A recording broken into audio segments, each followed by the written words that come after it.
This is the story of Storm, super reactive German Shepherd. I'm going to take you through from like consultation. We did a private lesson, and at the end of a single lesson, this dog went from like super reactive to being around other dogs. And then we went to an off-leash dog park, and he's not reacting at all after one lesson. As a dog trainer, I'm trying to find out when I talk to people during a consult, is the dog reactive? Is the dog aggressive? Because so many people are like, they're pretty sure their dog's just going to like tear through an entire pet store, killing everything, leaving no survivors. And so often the dog is just frustrated and they actually have a ton of social potential. If not the most reactive dogs I've ever worked with, like crazy, like explosive dogs, are actually the most social once you get over that barrier, once you get over that often frustration. But other times, yeah, the dog is genuinely has intent. That's the difference between reactivity and aggression is like, no, I want to mess him up, versus reactive is like, oh shit, I got here and I don't know what to do, and it's tense and maybe there's a little scuffle. But a lot of times even then it's like, oh, I opened the door and the dog got out and everything was fine. So, which is part of this story. So let's get into the form. All right, so these are some of the questions that I have in my consult form. This is a very important step in the process is, do you have somebody else involved with the dog? Because sometimes, like, again, I'm trying to get the information, right? So sometimes the other person will be like, the dog's totally fine for me. And then I go, okay, what do we got here? Maybe there's a little bit more work we need to do with mom or with dad or whoever the dog's being reactive with. And then why? Why do you think, with no drama, nobody's getting in trouble here, divorce is off the table for today, why do you think the dog is not reactive for you? But in this case, there's no partner. So in some ways it makes it easier, but gives me less information.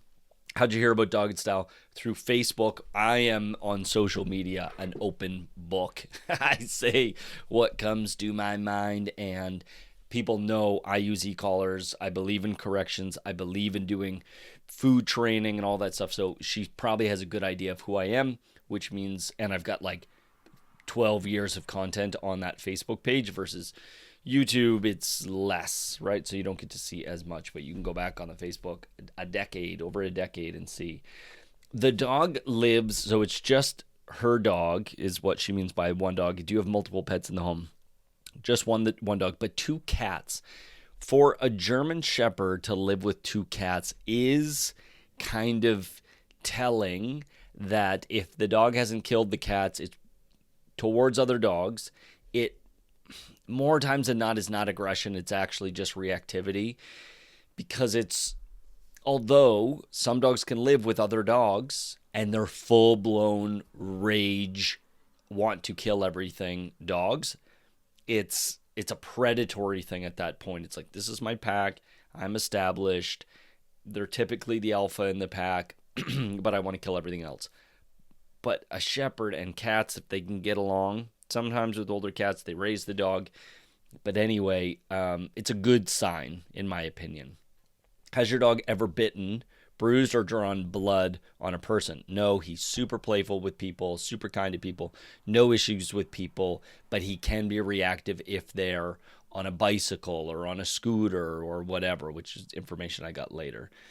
How do you exercise the dog? Walking him 2 to 3 times a day, but those walks are really small because he starts reacting and then she gets concerned, and he's a big dog, and he's kind of pulling her a lot and whatnot, and she's concerned that if the other dog gets off leash, they're out in the country, if the other dog's off leash and comes over, that it's going to be aggressive. So playing ball up to 4 times a day. So she's doing lots, right? That's a really bing, that's a green check, that's a green flag. That is all things good as a dog trainer looking at this, to being like, can I help this person? That's what the consults form is for, is me looking for clues before I talk to the person to be like, what's going on here? So she's trying to do lots of exercise. Feeding him Go Solutions 3 times a day. This is an adult dog eating 3 times a day, so that tells me that maybe she doesn't know a lot about nutrition, which is fine. It's a medium grade, higher end medium to higher end bag of kibble sold here in Canada, made by Pet Corrector.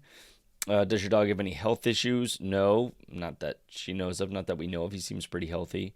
Have you been to a dog trainer before? No. And then for me, sometimes that's great because then I don't have to unteach things or change their mind. But it also tells me that they, like, the dogs, we'll find out later, is a year and a half old and she hasn't seen anybody yet. Why? What? Like, so, you know, I don't remember what the answer was. But no puppy class, no one-on-one lessons, nothing like that. So a little bit of like, why aren't you doing that? And sometimes dogs don't need it. She also lives way out in the country.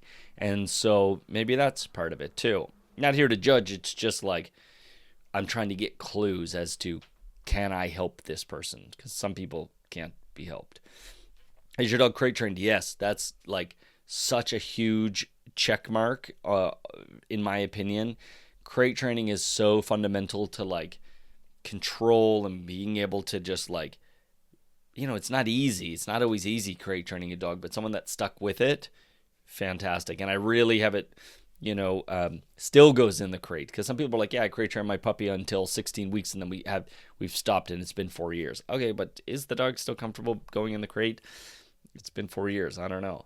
Has your dog ever worn an electronic training collar? The answer is no. That makes it easier in some ways, but then with the person, I'm like, are they going to be open to it? And most people, by the time they contact me, are, you know, I don't try to convince anybody of anything, but at the same time, it's a matter of making sure they understand that like e-collar is 100% going to be part of this process if you want to have your dog off leash around other dogs and he's as explosive as you are describing.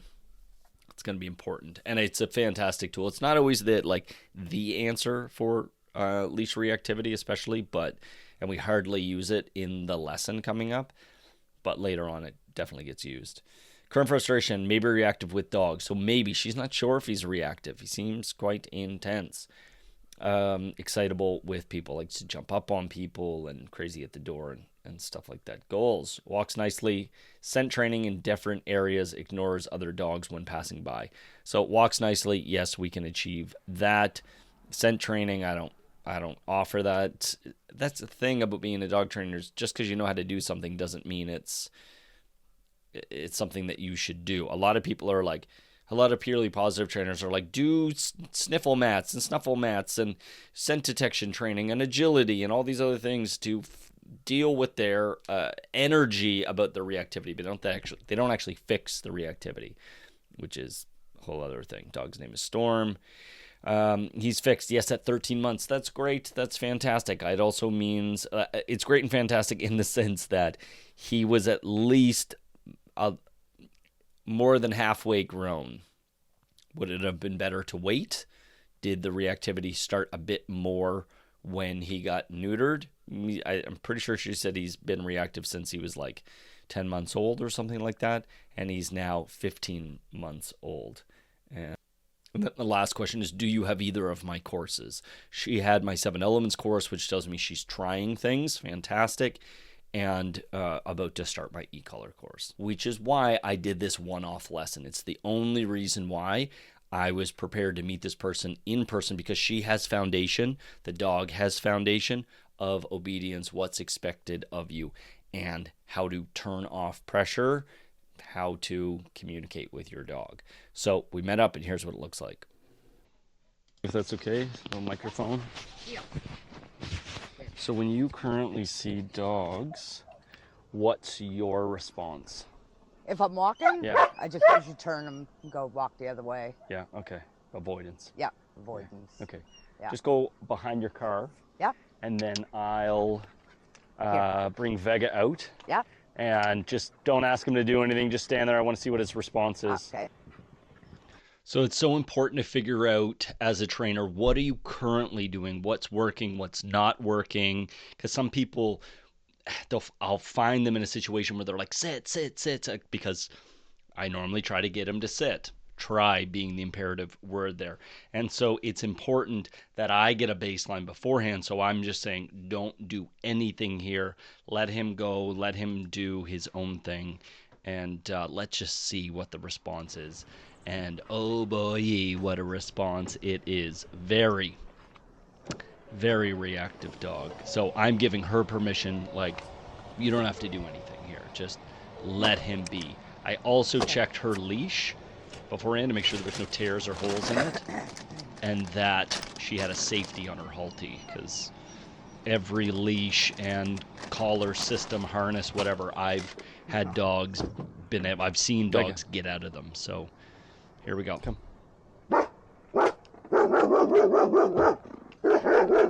Listen to the bark. Heel. And then watch it change. Very growly here. And then as I get closer. Has he ever bitten you No. when he's doing this? No. No? Yep. Try to just walk What? to the grass.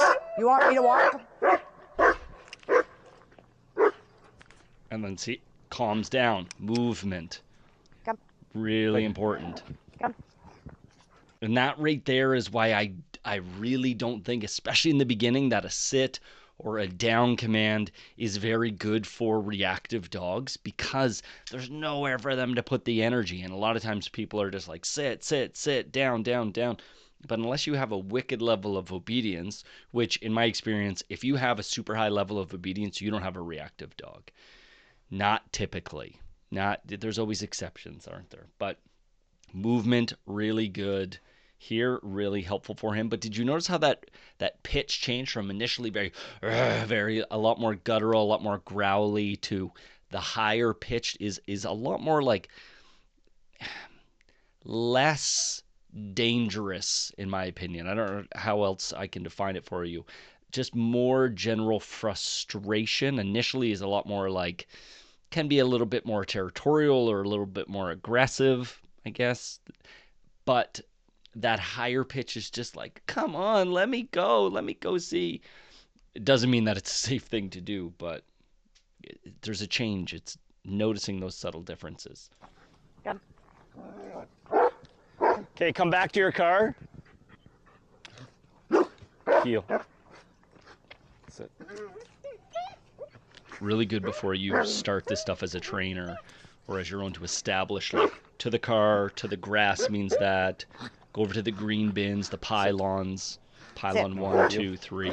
Good. To help navigate people. Sit.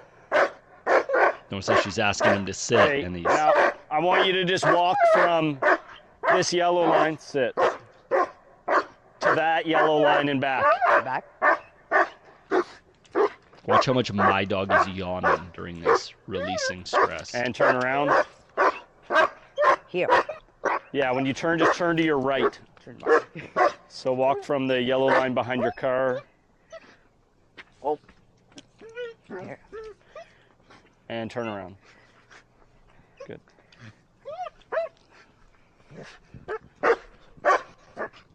And just keep doing that. Sit. So this whole time I'm watching him and her to assess, where are you guys at? What level of control do you have? Where's your leash walking skills? So right now they're pretty poor, but that's okay. We'll improve He's on a it as little you get better to when see. you're moving. When I'm moving. Okay? When you stop and ask him to sit, he's got nowhere to put that energy. Right.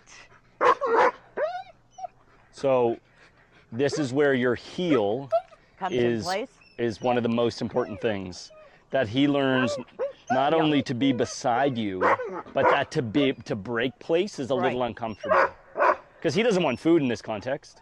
No. There's no way, Yeah. right? Yeah, He's 'cause too it's excited, too- especially if she starts moving. She's just sitting there like a statue right Yeah. now. She starts hopping around, let alone barking back at him. Very difficult. Now I want you to do the same thing, except only go to this middle line here. What? All right, so I want to stop and explain that so many people, if this is your experience where food works until it doesn't, that's always the case. And here's why. Everybody wants to know the why. There's Storm right there. You'll hear throughout the thing I call him Shadow. His name's not Shadow. And so food is it's the anticipation of the reward. A lot of people use food incorrectly, and you'll see we don't use food at all during this for a couple of reasons. There are plenty of times when using food in this would have been great. Good job on not barking. Here's some food. Hey, here's a distraction. Here's some food. Food, the way food works is you're trying to create a dopamine response. It's supposed to be the anticipation of the food is greater than, releases more dopamine than actually consuming the food. Think of it this way. When you're like getting a new car, you're getting a skateboard, you're getting, in my case, a surfboard. Oh my God, new surfboard, new surfboard. Well, actually, this doesn't apply for me because when I get the new surfboard, I'm like, no, surfboard. But you're getting a new car, you got it, you're excited, and then, a day or two later, you're like, it's just another car, right? Like, once you have the thing, a sex reference there probably would have, right? For all those naughty people out there stepping outside your relationship. Ooh, this other person. Oh, yeah. And then it's just like, oh, right. It's more or less the same thing. Is it? Anyway, so with the dog, the anticipation of the food is greater than. However, there's always going to be a time, a place, a scenario where the dog, the kid on the bike, the big truck driving by quickly, whatever it is your dog is reacting to, there's going to be a threshold. There's going to be a distance where that thing is greater than, that thing produces more dopamine, more adrenaline, in some cases serotonin, cortisol. That cocktail of drugs, there's always going to be a threshold, a distance in which that is greater than the treats, right? Like your treats they don't produce adrenaline. They don't produce serotonin. There shouldn't be any cortisol involved. So you're competing. You've got a little bit of dopamine, the anticipation of a reward, which if you're just feeding them the whole time, the anticipation is gone. It's like it diminishes every time they actually get the reward. The more often you do that activity, the less dopamine it produces. So with the reactivity, now the dog is moving. Now the dog is barking at me, like the trigger, the other dog, not your dog, but the other dog is barking and whatever. So now it's producing different levels of drugs in the body, and that's why you can't compete. That's why treats work up into a distance, and then the threshold is just too much where it doesn't work anymore. Let's continue. Okay, and you're going to make right-hand turns. Yeah, and say heel and turn right. Yeah, good. And heel. Heel. Now, as hard as it is, try to keep your head up. Oh, yeah. That reminds me of the horses now. Yeah. Yeah. Did you work with horses? Yeah, I had 2 of them. Okay, great. And Yeah. did you ride? Yeah. Okay, so perfect. Hey. This makes my life much easier. I was trying to explain to the last people about horse training. Oh, yeah. And they have no idea what I was talking about, obviously. So, pressure and release, right? Yeah. That's how you train a horse. Yep. Pressure and release. Heel. So you don't want to have it depends on the kind of training you're doing, but you don't typically want to have constant pressure on the dog. No. Or on the horse, rather. I want to point out there's a bunch of little things she could be doing better right now. It's not that I didn't notice them. It's not that I'd rather talk about horse training, although it's very applicable. You can only retain so much information at a time, which is why if you want to get better with your dog or as a trainer, record yourself and watch these little moments of, I didn't notice that I was stopping to say heel and then turn with the dog, or I didn't notice I had my head down the whole time, or that I was reaching for my pouch before I gave the release command and my dog picked up on it and started walking sideways on me, all these little things. So you can only give someone so much information at a time. And that's where or the dog comes right. So it's before you go to turn, you make that. I'm syncing up the other camera. Before you turn, you give the horse an audible, and then you give them the physical. And for a lot of horses, it's just intuitive. They know what it is that you're looking for. Yep.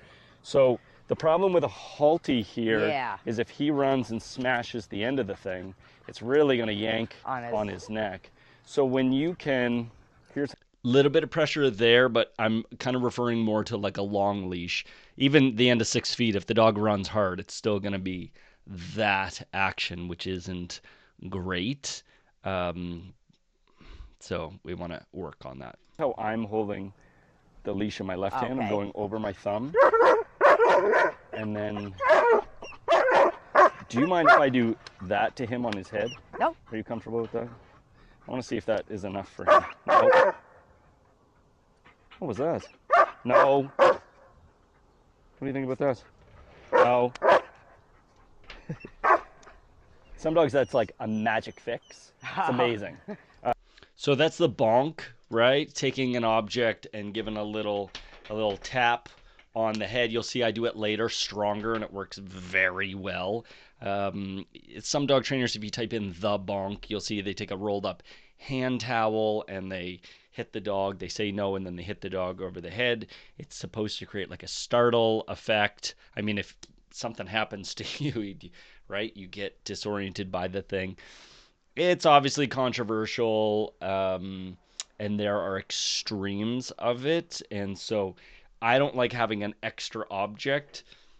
It's very rare that I even ever do this, but you'll see it. I do it again later, and it's like a game changer for him. And for some dogs, no. The key cares a little bit, but not really. No. I would say water would work very.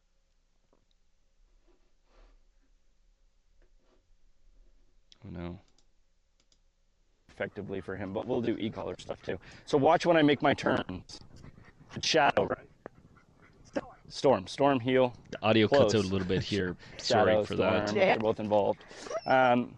So when I make that turn, heel, my head's up, I'm turning, I'm letting him know, heel, I'm letting him know beforehand, good boy. Heel. So that turn is, I'm not waiting for you. Right. Now to the left, it's much harder because I got to get in Yes, front of okay. the dog. Right. So, and he doesn't exactly know where to be right now. Heel. So, everything that we're doing here,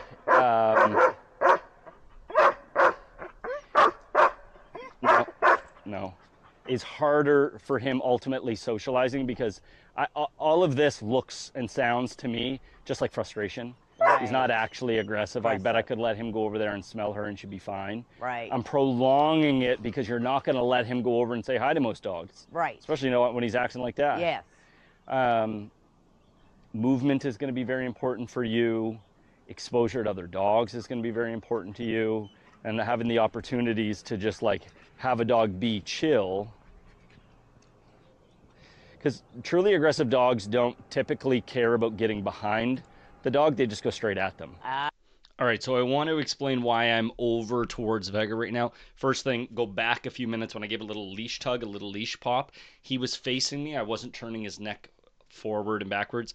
And really important to know, a few minutes ago when I was like, has he ever bit you? And have you ever been bitten by him when he's in this super heightened state? Because a lot of dogs, especially shepherds, terriers, will redirect on you. It's not because they don't like you. It's because they're they're in this heightened state of emotions and they're frustrated and they just bite the closest thing to him. So he's not heightened here, but a little leash tug to help there. And then my system is avoid, curiosity, social. So avoid trying to lunge and freak out and be aggressive, be super reactive. Stop doing that.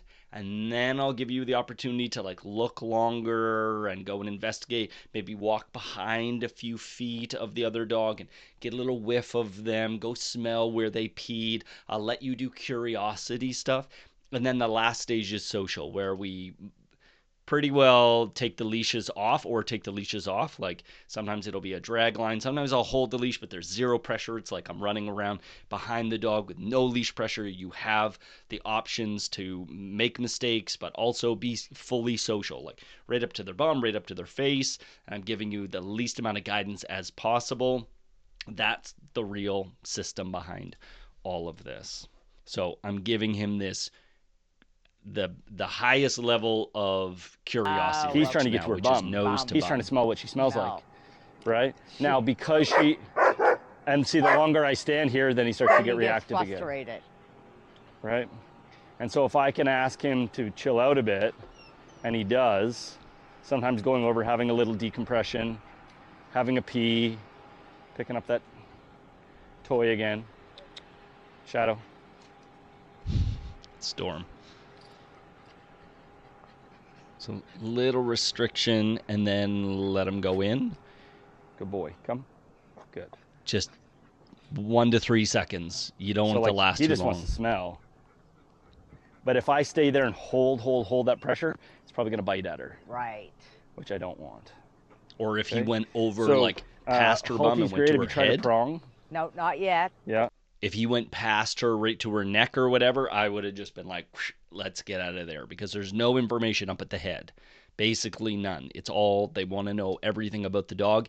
It's at the bum. So don't allow them to go face to face. If you're doing this with somebody else, the easiest way to do this is on a walk. You just walk, and one person gets to go 10 feet behind the other into the wind so that your dog, the reactive dog, can have a smell during the social phase.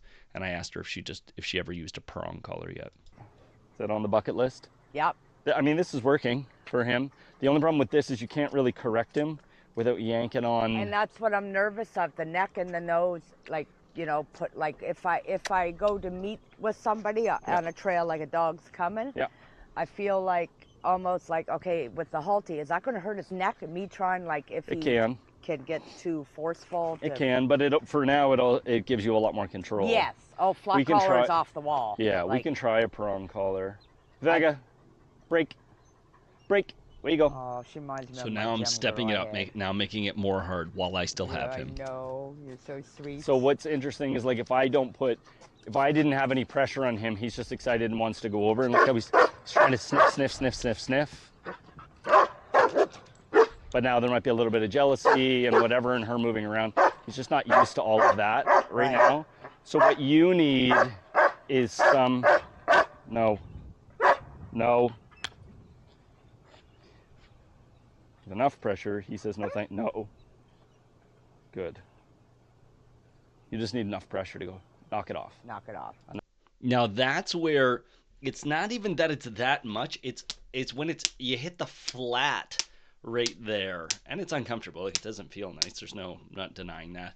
But the point is, sometimes you can even go on the side. It's just about a distracting amount of pressure. And then he chills out. Yeah. The first step is avoidance. Right. Don't do that. The second stage is what we did over there, which is curiosity. Go and have a little sniff. Yeah. And the last stage is social. But just a little bonk there. It doesn't feel, I mean, it's like, that wasn't fun. That doesn't feel good on me. That kind of hurts a little bit. But, like, chill out. Yeah. As he's escalating, he's getting significantly worse because Vega's over by his mom right now. The emotions, he's not experienced this before, right? He's never had another dog. This dog lives out in the country, didn't grow up socializing with other dogs. And so if his body is rewarding him with dopamine, serotonin, cortisol, adrenaline, as there's another dog around, I want to interrupt that behavior right away. Because if that had happened the first time he started freaking out with big feelings, and you're like, hey, no, stop that, it wouldn't have persisted. He would have avoided that behavior because the consequence is greater than the reward. But it has to be greater than, otherwise it just makes the behavior worse. It will ramp them up. And so, oh boy. So, and he's not scared of me as a result of this, but look what he stopped doing. Yeah. Avoidance. There it is. Pressure It's just works like, no. when it's the right type of pressure. And then once he's actually chill, then I can, you just move over that way a little bit. Then I can give him the opportunity, to sniff. That save was for Vega. She knows the drill. Oh, look. The most reactive dogs I ever work with are actually the most social. Right. I'm sure he's very just social. Doesn't maybe know what to do. Like, He just gets overstimulated. He's a kid in a candy store. Oh my God, it's all free. What do you mean it's not free? Fuck, that's let me what at he it. does with the trail when he sees the people going and he's just like, oh my God, where are you going? Like, come to me, right? Yeah. Yeah. He just kid in the candy store, Vega. overstimulated. Yeah. The glandular will help. Adding oils to his diet will help. Switching to raw will help. He's about anywhere from 50 to 70% raw, Yeah. and he gets the coconut oil. Yeah. He gets sardines. Great. And I also do like homemade dog food as well. Like I don't have. He still gets a bit of kibble. Yeah. But I've noticed a huge difference since I've gone up the scale to raw. Yeah. Calmer, or what do you see? Calmer, less pooping. Yeah. Believe it or not, his teeth are really white and clean here, but in the back he was starting to get the brown. 2 years. It's gone. Yeah. Gone. Yeah. And he's on the raw bones now. Yeah. Great. So he's had his. Right now I got the rib ones. Yeah. Great. And you can chomp down on those. Oh. Okay, now you hold this. I'm gonna get you a Pet Corrector. Have you tried that yet? No. Okay, so it's just condensed air. You don't have to be like, no. You can just go, no, just like I did. You probably couldn't even hear me say no. Yeah. But the third time I said no, I didn't have to do it. Right. And he just went, and then he sat there like a good boy. Okay, so the reason that I'm grabbing the Pet Corrector for her right now is it's like any type of correction. As a dog trainer, I need to know that you're prepared to do the thing. And a lot of people aren't going to do this to the level that it actually works. I mean, I didn't ask her to, but I think the Pet Corrector is much more effective. And I know we're about to take out my other dog, my other shepherd, or my shepherd. Vegas like, don't call me a shepherd. I'm about to take him out. It's going to be much harder. And I'm also going to, before that, I'm going to ramp up Vega. She's been more or less a statue this whole time. Now I'm going to get her to jump and bounce and get excited. And there's going to be a food around. And I need to give a tool to Storm's owner that can go, enough, stop, avoid your overreaction. And so a Pet Corrector is a fantastic option to for everybody. And it's just the Pet Corrector is just like, like the computer dusters. Oh, yeah. It's just condensed air. Condensed air. But it's going to scare him a bit. Right. So you just go, no, psh, spray. And the point behind that is, the point behind that is that you empower your word no. Right. Okay? And you spray it right at him. Vega, come. Good girl. No. Yeah, that's it. Good. Now next time, see if he learned his lesson. Just say no. Just say no. The whining is actually from my dog in the crate, from my shepherd. Yeah. Can be a very effective tool. Yeah. Now, if he wanted to go back further and avoid her more, that would have been great to give him a little bit more leash. Good. Now walk him away, go to the grass. Look how he chose avoidance there. Just to help him decompress a little. Unreal. Because expecting him, Kathy, to just stand there and just take it and over and over and over again. Take him over to the long grass and let him kind of Let's go. Smell around and pee on something. Just relax your leash. Just let him go where he wants to go. It's very impressive that he's not reacting to my dog. Good. Now I want you to come and walk overstimulated. right past us. No, keep that in your hand. Oh, yeah. Yeah. So if you want to shorten it up, put your thumb around that other loop in your leash. Here? The shorter loop in your leash. Oh, yes. Put your thumb right around that. There you go. Good. She's the traffic lead. And keep your finger on the trigger there of that can. Now turn this way, turn right. Yeah, walk right past her. Good. No reaction. He can be stimulated. Just don't freak out. Right? Yeah. Good. Okay. Break. Let's try the same thing with my shepherd. So go behind your car, Okay. and I'm going to let old Knucklehead out. Come on. Let's go. Let's go. Let's go. He's such a good dog. He's a real sweetheart. And that's the point How is did you feel about that, Kathy? Oh, good. I like this. I like that idea. Chilled out a lot. Yeah. Vega, come. Up. I think what we should do is let's do this. Yeah, so a couple of barks may be fine, but because he's got such a history of being so reactive, you want to kind of be on him more than you're not. Right.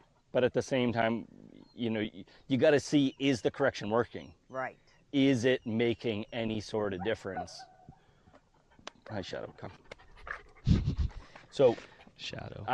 it's the same thing as when you're driving here and you see a white Suburban. What did your foot do? Came off the gas, went on the brake. Right. So that visual cue said, slow down. Right. I want to avoid the ticket, because you got a ticket before. Yep. We want that with him, is like, oh, avoid that correction. Right. But then, wouldn't it be nice if we can be like, okay, since you're being nice, go say hi. Yes. You're actually a social dog. Yeah. But with dogs that are trustworthy, like we never let them just go over to a dog on leash. Now Rush, you would have seen him in videos and stuff like that. He's the logo. Yeah. He would, to a dog like that, he would back up, Oh. Crazy. wagging his tail, completely non-threatening. I never taught him to do that. He was just that good of a dog socially. He would have him playing in 30 seconds. Yeah, he would like, oh, back him down, and then he'd be like, okay, let's play, and whatever. But he would equally, yeah, he's the best dog ever. And now she's great because she's just like, Yeah. she'll just chill. She's chilled. Okay, now, tell me what lessons you've learned so far. Here? Yeah, right now. Well, So important as a you know, for yourself, if you're a pet owner, dog parent, whatever you want to call yourself, but especially as a trainer, to go, all right, what did we learn here, right? Like, are you remembering the information? Because that would have been a great place to stop for the day. But I knew that the dog isn't past threshold. He's not like laying down, going into avoidance. He's not by any means stressed. I mean, he's stressed for their stress, but he's more excited than he is like, get me out of here, which is great. So now I'm recapping with her. What did you learn? So that way it retains. But also she has both of my online courses now. Everything that I've covered, it's there, right? You can go back and rewatch and, oh yeah, that thing, and holding my leash this way, and do I say no and then spray, or spray and then say no? When do I use the e-collar, etc.? pressure. Yep. And What about the pressure? movement. The pressure, being taking it off when I'm going, turning them and releasing. And releasing the pressure. Yeah. Very important. And what else? Movement. Movement. Keeping them moving. Yeah. Keeping them focused. The more he stands, the more he's going to get more Worked up. movement. Yeah, great. What else? What about what's in your hand? Oh, yes. Using this is awesome. I definitely will have something like this on hand now. Yeah. It's great for like in the house, Yeah. whatever. In the car. Yes, because like when we got here and he's seen you. Yeah. Like I can, no.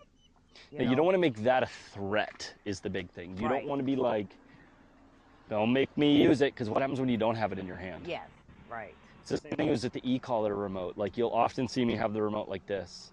It's behind my hand. So that way when I don't have, there's a bug. When I don't have the remote and I do this, if I put my right hand behind my back, they go, oh, avoid the pressure. If I put my left hand behind my back, they think food. Oh. Right? Because I always have food in my left hand. Right. I almost always have a remote in my right hand. Right. So if I go no, because they're so used to no, click, no, click, come, click, hey, food. So it's this balance. They're constantly reading your body language and paying attention to you and what you look like. So if you're very deliberate, intentional about it, it's not just willy-nilly, here's food from this spot, whatever. If food is always coming from that back left corner, because that way he can see the fanny pack there, Right. but he doesn't always notice it when it's on your hip. Right. Little things like this I've picked up over the years. So this should be more on the side. If you're walking on your left, it should be on your left, Right. but also maybe back a little Back bit. a bit, so he's not. Or you take it from here and then you kind of like he's signal not, over here. Funny thing, he's not used to this yet, because usually I always have him in my pocket. Yeah, sure. So just put them in your back left pocket. Yeah. That's what I do That's what I most of usually the time. do. I don't usually That's why all my it looks like I shit myself in all my pants. Between that and the poop bags. Yeah, And, yeah. So to recap there, your dog is constantly paying attention to your body language. They're constantly paying attention to, does he have something? Does she have something in her hands or not? So when I have food, what can I use as, let's say this is food. If I go like this, the dog doesn't know whether I have anything. And even if they're like right there, they're kind of like, well, I can't get it because your hand is closed. And I've learned that chomping on your hand doesn't make it open and give you the paycheck. If you do this, now the dog knows whether you've got food or not. So what I do is I do this thing where I get them used to this. So now they can try to get the food when I have it, which is more times than not. So that way the anticipation is like, there's a good chance he's got food. But then I can cover up. So that way when I don't have food and I'm at a distance, they still see this. It's not like, oh yeah, it's gone. It's here. Now you could do like a touch command, like, touch this and the food comes over from this hand as well. There's lots of little things you can do there. But the big takeaway is that you're not, so many people are like, I'll hit the button, I'll spray the can, don't make me do it. And then when they don't have it, the dog goes, bullshit, I'm calling your bluff. and then you're stuck. Okay, so when I take him out, what do I think what do you think I want you to do? Start moving. Do you want me to go this way? Yeah. Okay. Now, just for argument's sake, let's see what he does. Not moving? Yeah, just Okay. stand there and see, did he learn anything previously? Now it's a different dog. But we'll see. See how the bark is different? It's not as intense. Now, if he goes into intense mode, you can say no and spray. No. Say no and then spray. No. And start moving them? Yeah. There you go. Good. Now turn around. Good. Now walk right past me, okay? Oop. No. No. Spray. Keep moving. There you go. Good. So if you're going to say no, spray. No, and then spray. Yeah. Let's go.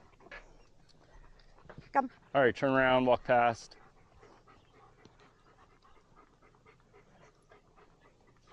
Walk this way, walk towards me, and go that way. Yeah, tap. Oh, sorry, you don't have your remote.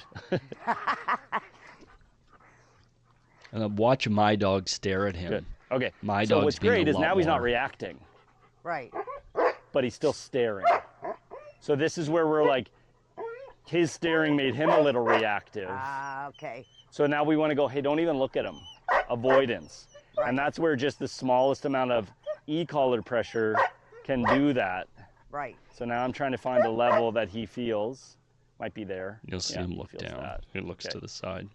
I would say, yeah, he feels that. Okay, so did you do any e-collar work or none? Just a little bit. Okay. In the backyard before I moved. Okay, walk past me. All right, so this is really important. I'm not going to use the e-collar correctively here. It's going to be like the lightest amount of pressure. If he feels 10, I don't remember his exact numbers, but if he feels 10, I'm going to be at like 10 or even 8 or 9. Like I'm going to go below because I'm just trying to get, here's what I'm trying to get out of this, is that if he's staring at the dog, that he looks away. And he'll probably look to the side that his e-collar is at. But the reason that I asked, have you done anything yet, is because he did this. He went, what the hell was that? Which tells me that she might have done some e-collar work in the backyard, but he either doesn't remember what it was or he never felt it to begin with, because the default should be, if you have a dog that's been trained to the e-collar, just like if I squeeze your arm and I say, toca la pared, and you speak Spanish, if you want to turn off that pressure and get the reward, you're going to do the thing that I just said in Spanish. You're going to touch the wall. And so, but if you don't understand how to turn that off, you're just going to stare at your shoulder being like, why do I feel this sensation on my shoulder? He should have sat, he should have laid down, he should have came and sat in front of her, he should have done something that would have been a repetitive squeeze, touch the wall, squeeze, touch the wall, squeeze, sit, touch the button, sit, touch the button, sit. So he didn't know that, but it doesn't mean that I can't use the e-collar in this scenario because I'm using it super gently to just be like, stop looking at him. And it's just going to be a game of deduction. It's not like I've taught the dog anything before, let alone how to look away. It's just going to be because it's such a minor annoyance that he feels it. He looks away from the dog. He looks back at the dog. He feels it. And then before long, he's going to learn how to check his own staring. He's going to be like, oh, I'm looking too long. I'll look away. Watch, you'll get to see that he does it. So I'm just using it very low, which is also why I'm still encouraging her to use the Pet Corrector, because we still want a correction, but we don't want it to come from the e-collar where he's like, where did that come from? We don't want that, and it's going to take a lot of pressure to get that from the e-collar. I could use the vibration, but also I don't want to do that right now. I know the Pet Corrector is working. The vibration on he's wearing a ET800, an RX120 in e-collar technologies, the Boss. RX120, ET800 are the same collar. The Boss, they're all the same collar. They just have too many names for things. Anyway, I don't really want to use that. The vibration's not that much. It'll probably create more of a distraction than the Pet Corrector. So I'll say tap every time I hit the button. If I say now, you spray them, okay? Tap, tap, tap. So no, this is me. When you hear me say tap, I'm hitting the e-collar. Oh, okay. Okay. All right. Walk past me again. Oh. Good. And this is where your heel practice comes in, that he should only be on one side. Heel. But you'll practice over time. Something you can do at home is you can scatter food everywhere. Right. And he's distracted by the food, but you go head up, be beside me. Heel, pay attention to me. Heel. I'm going left. Right? You just heel. I'm going right, heel, I'm going left. See how I just walked right through them? Heel, heel. Right. Yeah. Spray. Good. When he stops, you can be like, good job. Good boy. You know, not between All right. off. Walk past me. This way, straight? Yeah. So if you hear me say tap, I'm hitting the e-collar, okay? Tap, tap, tap, tap, tap. Good. Turn around, walk past. Heel. Tap. Good. So there, I stopped tapping because he's checking himself. Now Look at his head. Watch him as we walk. Watch. He'll look at Parker, and then he looks away, all on his own. Looks at him, looks away. Oh. And that's because you're tapping. No, it's because I was tapping. Oh. But now I'm giving him a chance. Heel. Now I'm checking to see, did you learn your lesson? Right. So there, I'm tap, tap, up, tap, tap, up, tap, tap. And now he'll trying look, to find and his then level. he'll look It's away. changed. Ah. Tap, tap. I speed up a little bit. He's like, I haven't seen that yet. That's a little different. Tap, tap. Just a little interruption with the button. Do you want me to stop? Don't do anything right now. Now turn and walk. Yeah. See how he's stepping back when he barks now? He's not going forward. Okay, slow down. So it's great. Being vocal, like you can't, especially with a shepherd, you can't expect to correct every bark. It's too much. It can be too much to try to correct every bark. He's not freaking out. It's not high, it's not low. It's just he really just needs to run and play with this dog. But I'm trying different things to go, okay, are you getting better? And he is. Look, he's barking, but he's stepping back. He's avoiding pressure, but he still has feelings. And so this is where we, again, I don't encourage correcting every bark, especially in the beginning. Maybe later on, you can get over time as the dog understands what it is that you are expecting from them. That you don't allow any barking, but they're still dogs too. So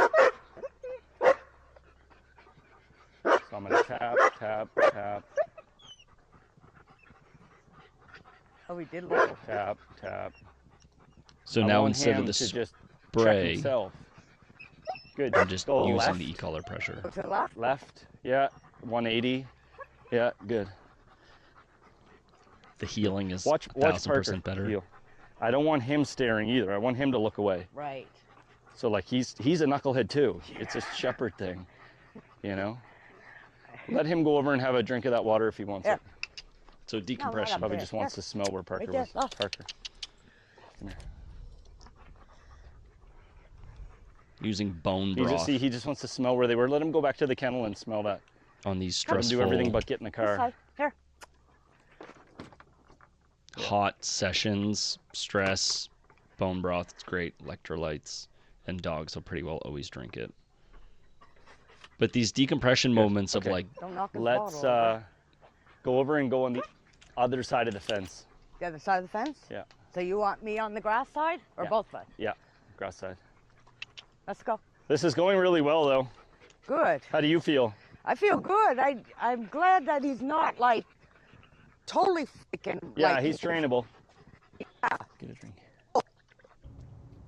So now we're going to do a lot closer. He doesn't have a muzzle. He's not muzzle trained at this point. And I'm not going to let, him and my dogs go off because it can happen so quick that it turns into a dog fight. So we're going to use a fence. But what's interesting is Parker gets very frustrated here. I didn't realize how bad he needed to poop, and I almost never feed my dogs kibble, and I gave him kibble the day before. So now he's got to kibble poop, and he's got this dog at him at the fence, and my dog Parker starts to get reactive to Storm. But a fence can create a lot of frustration, but it's a great way to see, like, all right, just let them blow up at the fence. Do they stay, and are they backing down more? Or do they do it for a second and then stop and try to get a whiff of the other dog? You can literally back your dog up. It's stressful for your dog, but you can back them up to the fence and let them smell, like I did with Vega. And your dog will learn to trust you over time that, like, okay, nothing bad actually happened. He couldn't bite me. It might have been a little scary the first couple of times, but sometimes we need calm dogs that aren't going to fight to rehab other dogs. So I'm just gonna let him go right over. So it's a little standoff bark, and then he just goes. But notice how he didn't go towards his bum was. He's going towards his face, where his face is. But not trying to still continue to go crazy. So we're just going back and forth and back and forth. And you can watch Parker's back. It's starting to hunch here. Look, he's starting to tuck. I didn't pick up on it. Poor guy. This has happened a few times over my career where I'm like, why won't the dog listen? They got to poop. They're just, they can't say it. They can only show it. And if you're not paying attention. So we're just walking the fence line. Again, this can create more frustration over time than positivity. It's just a great thing to initially do. I wouldn't do any more than like the length of a fence. This fence ends, and it would be great to like just continue, but like continue that movement. So Parker here gets aggressive, not aggressive, but he has a big reaction to be like, get out of here, because like it's vulnerable to stop and poop, and Storm is like, you're not paying as much attention to me. I can really get in there. And then he's finally like, meh, big poop. And then so what I do is I go, okay, that's enough. They're starting to get a little bit happier now that Parker has pooped, because he's being a little bit more playful. But then what I want to do is we take Vega out and Parker out at the same time. And now this is a lot more, okay, no leash pressure, no structure. Let him move around. Go where he wants to go, other than don't let him just run over to my dog. And so by doing this and being in grass and not forcing them into the heels or whatever, they can decompress a lot more and be around each other without being on top of each other. Me taking Vega out here can completely change the dynamic. It didn't change it too much, but you gotta keep in mind that Parker is intact, he's not neutered, and Vega is intact. She's not spayed. So does Parker think that Vega is his girl, his girlfriend, his biatch? No, not really. Maybe a little bit, because they're from the same household, but Vega has dropped Parker. And so, and she's like, I have no interest in playing with him, but 3 is a weird number. 3 is a weird group. Like, it's just, it makes it very challenging. 3, when the third one doesn't really care, can be all right. But I want to just like move where he wants to move and go where he wants to go. And then the most important thing is that we're not letting leashes get tangled up. So I'm just kind of guiding her to go this way and then that way. And then, okay, now, same day, 5 minutes later, okay, we're now, this is at one of the most public provincial parks, it's a very public space. We've got ducks, geese, kids, and it's an off-leash dog park. This part is on leash, which is why I went to this part. And then, and I've never seen dogs off leash in this area that doesn't mean it won't happen, but that it also doesn't mean it wouldn't happen downtown Toronto. This is a beautiful Shuby Park in Dartmouth, Nova Scotia. And typically every dog in this section, because this part of the trail is on leash and then it goes into deeper in the woods into off leash trail systems, which if he had a muzzle, I don't know if I would have done it this day. I would have been confident that if I had the leash and he had a little bit more e-collar experience under his belt, I would have taken him through there with a drag line very quickly. But hard when you're out in public. So he's doing fantastic. This was just a push and to see. She had a long drive to come, and I wanted to see how's he doing. There were some dogs down there, and you'll see here. I'll just let him go back over to the tree and pee. That there's more dogs. So it's just about like decompress, go and see. Very little, around. Asking very, very little from you. You can see, but the lady in the pink there past her. There's a little dog over there having a pee or. Turn around again. I don't think he noticed him. There's so much happening that oftentimes reactive dogs, like dogs that are reactive to cars and stuff like that, you take them downtown over here, Kathy. Country dogs, they don't even notice that they don't get reactive. It's like, let them go over to the tree. Here it comes, here's a car, it's coming, brah, freak out. Versus downtown, there's so much happening to distract the dog that it's not an issue. A couple of puppies, little dog. Come. He's staring at this, he's staring at that. We didn't have to correct him once. He's there. I don't know if you could hear that. There's a dog. Good, now just move over to the tree. Now that he's like, so he's not reacting. You don't want to force him to stay there and have all this excess energy. Let him smell, let him decompress. So this is big white dog. Walk on a harness. So I'm often watching. Look at this. Turn around now, Kathy. Good. You got to keep your head up to watch the other dogs. Look how these dogs are both basically dragging their owners on harnesses. If those dogs make eye contact with him and start dragging their way over there, you got to think where we are. A lot of these people are going to be like, it's fine. My dog has never been an issue ever. So this is where I'm like, okay, turn around. As you start to work your reactive dog in more and more public places, you need to be comfortable being like, nope, no, we're not. We're in training. No, it's just say no. Don't give well, he's a little bit reactive. We're working through it. And it's either yes or no.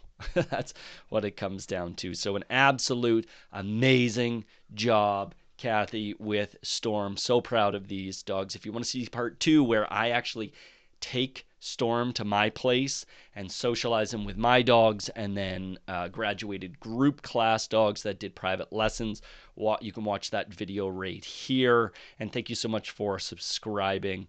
It really does a lot. Leaving comments. Let me know what you thought of some of the techniques and if you learned anything, if you're going to try it, if it's for you, if it's not. As always, know that you're loved. Bye, meow.